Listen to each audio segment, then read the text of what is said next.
Good morning all of you. उम्मीद करते हैं आप लोगों की स्टडी बहुत अच्छी चल रही होगी। आई होप आप सब बहुत अच्छे होंगे। चलिए, हमारी नाटक यूनिट चल रही है।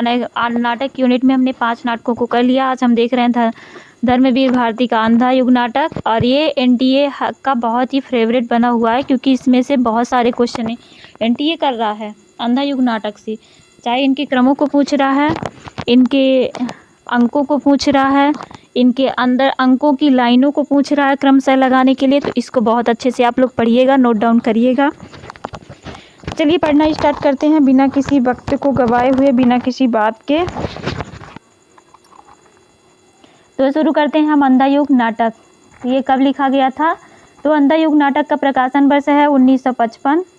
महाभारत कालीन युद्ध की विशिष्ट पृष्ठभूमि में लिखा गया या 5 अंकों का नाट्य नाटक आधुनिक समय में भी युद्ध की त्रासदी का चित्रण करता है। अपने आधुनिक संदर्भ में यह कर्म तथा भाग्य एवं आस्था तथा अनास्था के द्वंद्व का भी चित्रण करता है।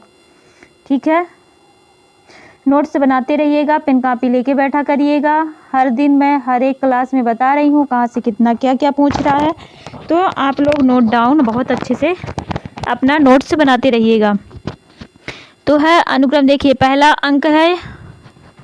इसमें भी हमारा जो ये अंधा युग नाटक लगा हुआ है धर्मवीर भारती का, तो इसमें 5 अंक हैं। ठीक है, धर्मवीर भारती में 5 अंक हैं। पहला अंक है कौरव नगरी, दूसरे अंक का नाम है पशु का उदय, तीसरे अंक का नाम है अश्वत्थामा का अर्धसत्य। फिर इसके बाद 3 अंकों के बाद अंतराल आता है। अंतराल का नाम है पंख, पहिए और पट्टियाँ, याद रखिएगा। लेकिन एक बात तो चलिए इसको पूरा कर देती हूँ, इसके बाद बताती हूँ। चौथा अंक में है गांधारी का साप, 5वां अंक में है विजय एक क्रमिक हत्या, और समापन में है प्रभु की मृत्यु।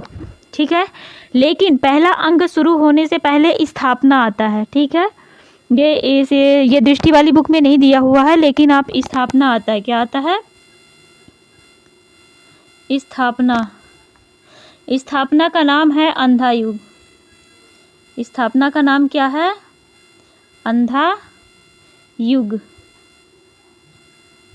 ये चीज़ याद रखिएगा। ठीक है, 5 अंकों में है। बीच तीसरे अंक के बाद अंतराल आता है, और लास्ट में 5वें अंक के बाद समापन आता है। समापन का नाम है प्रभु की मृत्यु, और तीसरे अंक के बाद जो अंतराल आता है उसका नाम है पंख, पहिए और पट्टियाँ। और पहले अंक के शुरू होने से पहले स्थापना जो आती है, स्थापना का नाम है अंधा युग। आई हो आप लोगों को ये सारी चीज़ें समझ में आ रही होंगी तो नोट डाउन करते चलिएगा। अब चलिए अंधा युग के विषय वस्तु के बारे में बात करते हैं। था क्या? धर्मवीर भारती द्वारा लिखा गया है नाटक एक पौराणिक कथा पर आधारित है, लेकिन यह पौराणिक कथा पर आधारित होने के बावजूद आधुनिक भावबोध को व्यक्त करता है। इस नाटक की योजना मुक्त छंद में की गई है। नाटक में विघटित मानव मूल्यों की समस्या तथा युद्ध में विध्वंसकारी परिणामों के साथ साथ धर्म, अधर्म, आदर्श, यथार्थ आदि जीवन सत्यों का विवेचन किया गया है। नाटक की भूमिका में धर्मवीर भारती लिखते हैं, एक नशा होता है अंधकार के गरजते महासागर की चुनौती। इस नशे में इतनी गहरी वेदना और इतना तीखा सुख घुला मिला रहता है कि उससे आस्वादन के लिए मन बेबस हो उठता है। इस नाटक में कुल 5 अंक हैं। इसमें स्थापना, अंतराल और समापन की योजना भी की गई है। देख लीजिए, ये चीज़ आ गई ना यहाँ पे विषय वस्तु में। ठीक है, याद रखिएगा कि कब स्थापना होती है, कब अंतराल होता है और कब इसमें समापन होता है। समापन का नाम क्या है? ठीक है, स्थापना, अंधा युग। देखिए, स्थापना से अंधा युग से क्या है? नाटक का प्रारंभ मंगलाचरण से होता है तथा युद्धोपरांत एक गीत होता है। यह अंधा युग अवतरित हुआ, यह कथा ज्योति की है अंधों के माध्यम से। ठीक है, ये किससे है? स्थापना से है।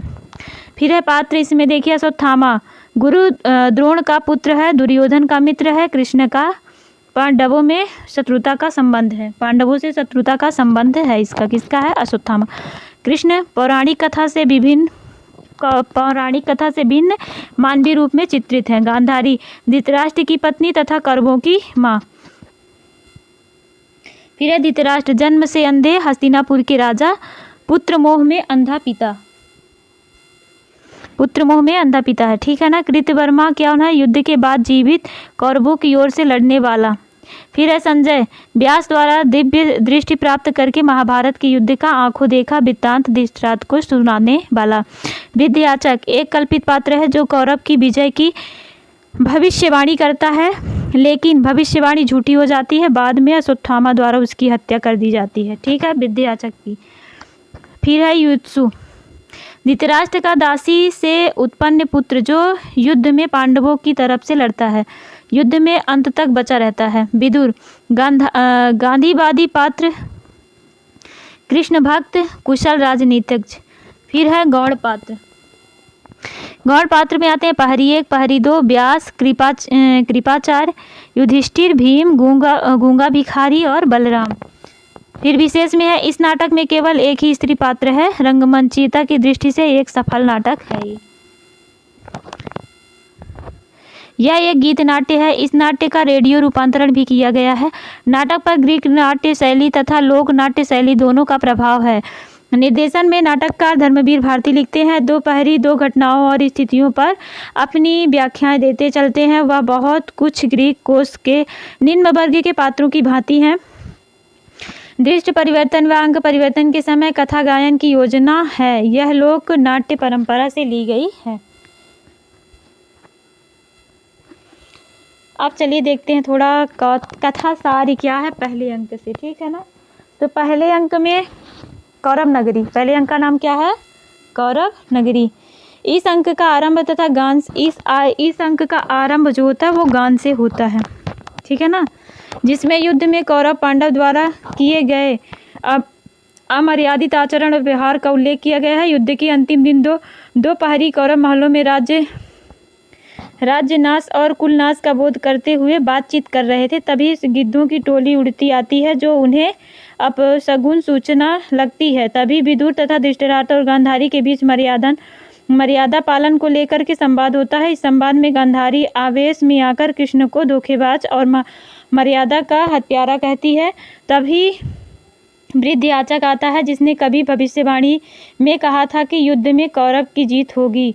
वह कहता है कि कृष्ण ने अपने अनासक्त कर्म से नक्षत्रों की गति को मोड़ दिया, जिसके कारण उसकी भविष्यवाणी गलत हुई। इस अंक का अंत प्रहरी से होता है। ठीक है, फिर दूसरा अंक है पशु का उदय। पशु का उदय इस अंक में संजय कृतवर्मा को अर्जुन द्वारा किए गए कौरव के विनाश का समाचार सुनाता है और भीष्म दुर्योधन के बीच हुए गदा युद्ध में दुर्योधन के घायल होने की सूचना देता है। उसी समय अपना टूटा धनुष लेकर के अश्वत्थामा प्रवेश करता है और अपने पिता के छलपूर्वक वध से विक्षुब्ध होकर पांडवों के वध की प्रतिज्ञा करता है। तभी संजय को देख करके यह उसका गला दबोचता है। कृपाचार्य और कृतवर्मा उसे बचा लेते हैं। अश्वत्थामा कौरव नगरी से लौट रहे वृद्धयाचक का वध कर देता है। अंत में कृपाचार्य और कृतवर्मा उसे शांत करते हैं। तृतीय अंक में है अश्वत्थामा का अर्धसत्य। इस अंक का आरंभ कथा गायन से होता है। हारी हुई घायल कौरव सेना से साथ युत्सु को देखकर नगरवासी भयभीत हो जाते हैं। युत्सु हो जाते हैं। युत्सु पांडव पक्ष से लड़ने के कारण आत्मग्लानि से ग्रसित दिखाई देता है और गांधारी उस पर कठोर व्यंग करती है। तभी संजय दुर्योधन की पराजय का समाचार लाता है। दुर्योधन का पांडवों द्वारा अनैतिक रूप से वध किए जाने पर अश्वत्थामा पांडवों के वध का प्रण करता है और कौरव सेना का प्रधान सेनापति बनता है। तभी रात्रि में अश्वत्थामा को सोए हुए कौरव पर उल्लू का आक्रमण और कौवे पर वध दिखता है। उसी से प्रेरित होकर वह पांडवों का वध करने के लिए उनके शिविर की ओर चला जाता है। फिर है अंतराल। पंख पहिए और अंतराल में पट्टियों में क्या है? अंतराल में यह अश्वत्थामा द्वारा मारे गए वृद्धयाचक की आत्मा प्रवेश करती है। युत्सु, संजय, विदुर आदि पात्र प्रेतात्मा के पीछे खड़े होकर के अपनी अपनी आंतरिक असंगतियों से उत्पन्न पीड़ा को व्याप्त करने लगते हैं। अंत में महादेव भीषण रूप में अश्वत्थामा को पांडव शिविर में प्रवेश करने से रोकते हैं। चौथे अंग में है गांधारी का श्राप। इस अंग में महादेव को प्रसन्न कर अश्वत्थामा पांडव शिविर में प्रवेश कर पांडव पुत्रों के साथ अन्य महारथी तथा सैनिकों का वध कर देता है। वह सुनकर गांधारी प्रसन्न हो जाती है, लेकिन दुर्योधन की मृत्यु का समाचार पाकर वह मूर्छित हो जाती है। अंक के बीच में आए कथा गायन द्वारा कौरव के तर्पण के लिए युधिष्ठिर, धृतराष्ट्र, संजय, विदुर आदि युद्ध भूमि की ओर जाते हैं। अर्जुन के बाणों से घायल अश्वत्थामा ब्रह्मास्त्र का प्रयोग करता है। कृष्ण के कहने पर अर्जुन भी ब्रह्मास्त्र चलाते हैं। तभी व्यास आकर दोनों को अपना अस्त्र लौटाने को कहते हैं। अर्जुन तो अस्त्र लौटा लेता है, किंतु अश्वत्थामा अपना ब्रह्मास्त्र उत्तरा के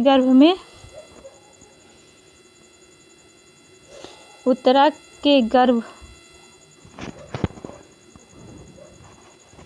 एक सेकंड देख लूँ कहाँ है।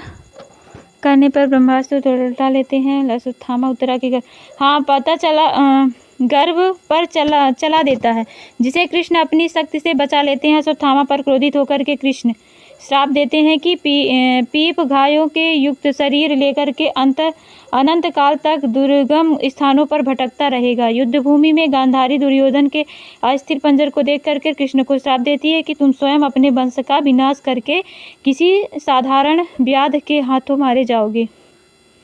इस तरह से चौथा अंक जो है वो समाप्त होता है। आगे की बात, आगे 5वें अंक को हम दूसरे वीडियो में पढ़ेंगे। उम्मीद है आप लोगों को समझ में आ रही होगी। तो नाटक का सार भी समझ में आ रहा होगा, समीक्षा भी समझ में आ रही होगी कि किस अंग में कौन से किस की बात की गई है, कौन कौन आता है, इन सब का आप नोट्स बनाते चलिएगा। Thanks for watching.